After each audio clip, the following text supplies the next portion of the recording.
మరి మరి తెలివిని మరుగున పెట్టుచును సరిగననీయదు శాంభవ మాయా.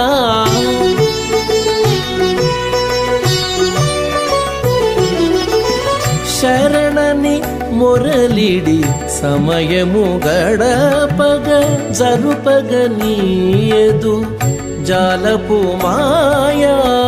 శరణని మురళిడి సమయము గడపగ జరుపగనీయదు జాలపు మాయా. ఏమి చదివినను ఎంత తెలిసినను ఏమియు తేల్చదు ఈశ్వర మాయా. ఏమి చదివినను ఎంత తెలిసినను ఏమియు తేల్చదు ఈశ్వర